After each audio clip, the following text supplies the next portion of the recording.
Assalamualaikum warahmatullahi wabarakatuh. Alhamdulillah rabbil alamin. Salam sejahtera tersampaikan kepada kita semuanya,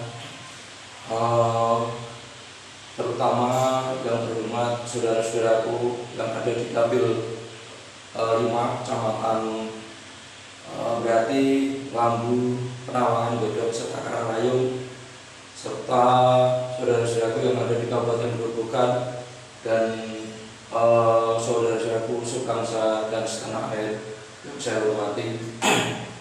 Terlebih dahulu, marilah kita panjatkan puja dan syukur bahwasanya pada kesempatan pagi hari ini kita bisa melakukan kegiatan, utamanya kita bisa mengikuti materi ataupun konsep-konsep sebagaimana mestinya yang akan saya sampaikan di kesempatan pagi hari ini. Maka terlebih dahulu mari kita syukuri dengan ucapan alhamdulillahirabbil alamin. Yang kedua kalinya salawat serta salam kita sampaikan kepada Tuhan kita Nabi besar Muhammad SAW yang kita tunggu-tunggu sahabatnya besok di hari yang kiamat. Amin Allahumma amin. Mungkin izinkanlah pada kesempatan hari ini kami untuk memperkenalkan diri bahwasanya saya adalah caleg DPRD Kabupaten Grobogan yang dicalonkan lewat Partai Golkar. Alhamdulillah ada di nomor urut 11. Dan biodata saya nama Haji Pujianto SH, yang biasa orang-orang manggil itu dengan sebutan Mbah Put ataupun Mbah Mantan Kades Lemah Putih. Dan untuk kegiatan saya keseharian, alhamdulillah saya ada mandat pegang lembaga KPK Tipikor Grobogan, diberikan mandat sebagai ketua KPK Tipikor Grobogan, dan alhamdulillah untuk aktivitas keseharian saya sebagai pendamping hukum ada di profesi lawyer ataupun advokat. Mungkin pada kesempatan pagi hari ini izinkanlah saya untuk menyampaikan konsep materi ataupun sosialisasi yang kaitannya dengan bekal ataupun kajian-kajian kita ke depan. Mungkin bisa kita kaji, bisa kita resapi untuk menuju perubahan-perubahan ke depan. Dan di sini tidak lain adalah saya akan memberikan materi yang terkait dengan tema rakyat akan sadar politik uang. Jadi ketika saya mengamati, saya mencermati banyak realita-realita, banyak fakta-fakta yang terjadi, ternyata dengan rakyat, dengan masyarakat menerima politik uang ataupun money politik ataupun suap bahasa Islamnya rispa dengan nilai mungkin 50.000 sampai 100.000. Ternyata setelah itu resiko yang diderita adalah rakyat dan masyarakat itu sendiri. Karena apa? Itu adalah awal yang tidak baik. Karena suap itu menurut Islam adalah haram dan itu tidak dibenarkan. Dan ini sekilas memberikan konsep materi ataupun kajian mungkin untuk lebih lanjut bisa kita renungi, bisa kita sikapi bersama. Jadi apa sih sebenarnya manfaat daripada kita menerima money politik ataupun uang yang tidak seberapa, yang akhirnya kita akan tertipu selama 5 tahun ke depan. Satu contoh misal kita berhitung aja lah, misalkan kita terima uang 50 sampai 100.000 rupiah, kita bagi 5 tahun ketemunya berapa, kita bagi 12 bulan ketemunya berapa, mungkin itu kita akan ada di nilai rupiah per hari cuma 55 rupiah saja. Alangkah ironisnya kepercayaan, kekuasaan rakyat ketika diberikan kewenangan untuk melaksanakan politik digade dan dinilai atau dijual dengan nilai rupiah yang tidak seberapa, yang akhirnya sesuai realita fakta yang ada, mungkin masyarakat, rakyat, saudara-saudara kita bisa merenungkan diri, bisa menyerah. Akhirnya apa yang terjadi? Akhirnya setelah itu lupa, setelah itu tidak ada upaya untuk pembelaan ke rakyat ataupun ke masyarakat. peran wakil yang selama ini terabaikan. Mungkin saudara-saudaraku semuanya bisa mengikuti di pemberitaan, baik di tingkat DPRI, tingkat pusat ataupun tingkat yang lainnya. Mungkin saya tidak bisa menjelaskan detail karena sekarang eranya era digital, eranya online, eranya medsos. Mungkin saudara-saudara semuanya akan lebih cepat mendapatkan informasi ataupun pemberitaan. Lewat kesempatan pagi hari inilah ataupun kesempatan hari inilah saya mengajak saudara-saudara semuanya untuk berpikir, untuk merenungi ke depan yang terbaik seperti apa. Maka ketika rakyat sadar, saya yakin rakyat nantinya tidak akan terkecoh ataupun terprovokasi dengan uang. Karena apa?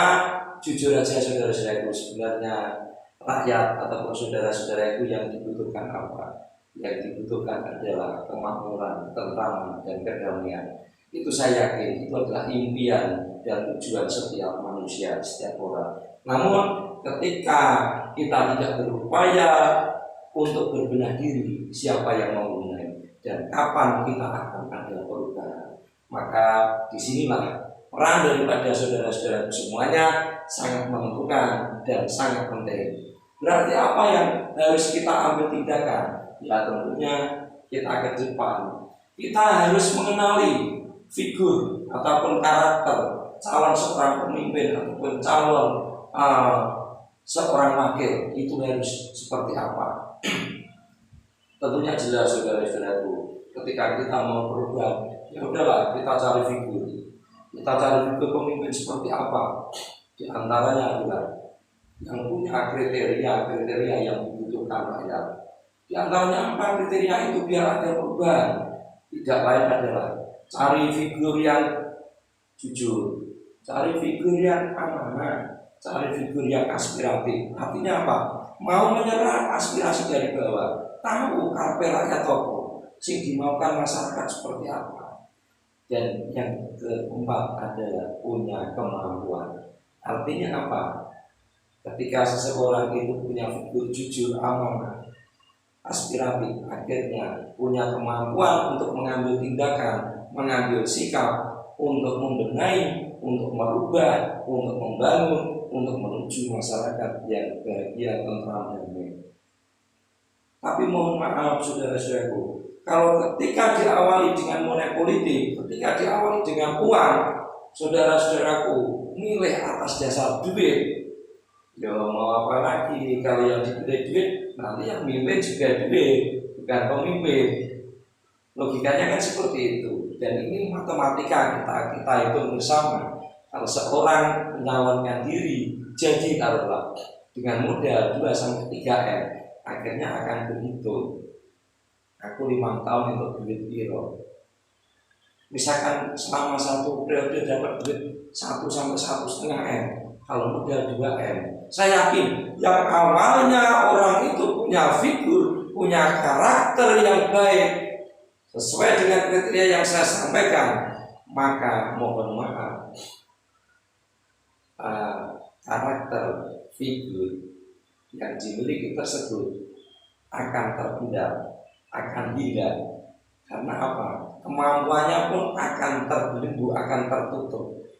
Karena dalam pikirannya akan tergoda dengan cara nilai balik ke modal, apalagi saya modali ada pihak ketiga ataupun kaum kapitalis. Ini mohon maaf saudara-saudaraku, saya sangat berharap untuk kita berpikir bersama, kita merenungi bersama ke depan itu yang terbaik seperti apa. Makanya saya berharap ke depan rakyat akan sadar tentang money politik ataupun politik uang. Dalam kata yang lain adalah suap. Karena apa? Saya bisa menafsirkan, menyimpulkan itu suap karena tujuan seorang yang memberikan uang adalah dengan harapan bisa mempengaruhi hati nurani saudara-saudara semuanya, bisa mempengaruhi pilihan saudara-saudara semuanya untuk memilih yang memberikan uang. Coba ini direnungi benar ataupun tidak. Kalau memang benar, monggo kita mengambil sikap dan kita kembali pada syariat, kita kembali pada keyakinan kita selaku muslim. Kita mohon petunjuk sama Allah. kita nyuwun petunjuk pengiran, mudah-mudahan nanti untuk anak cucu kita bisa merasakan perubahan-perubahan yang lebih baik menuju kemakmuran bangsa dan negara yang akhirnya bisa dirasakan oleh anak cucu kita. Sekali lagi saya dalam kesempatan hari ini terima kasih dan mohon maaf atas waktu, dan saya terima kasih atas kesediaannya untuk bisa mengikuti konsep materi ataupun konten-konten saya di channel YouTube. Mungkin sudah bisa mengikuti di channel YouTube dengan buka YouTube, ketik KPK Tipikor Grobogan Pujianto SH. Jadi ini saya masukkan di channel YouTube di lembaga kami, karena dengan harapan nanti siapapun bisa mengikuti untuk konsep pembelajaran ke depan demi kebaikan. Dan sekali lagi saya atas nama caleg Partai Golkar DPD Kabupaten Grobogan di nomor urut 11, saya mohon doa restu, saya mohon pangestu, dan mohon kesediaannya untuk ikut serta membantu untuk mengabulkan niatan baik yang mungkin kita bisa pahami bersama menuju untuk pengabdian kepada masyarakat, bangsa dan negara demi untuk menuju perubahan mendatang. Terima kasih dari saya. Mungkin kurang dan lebihnya saya mohon maaf. Assalamualaikum warahmatullahi wabarakatuh.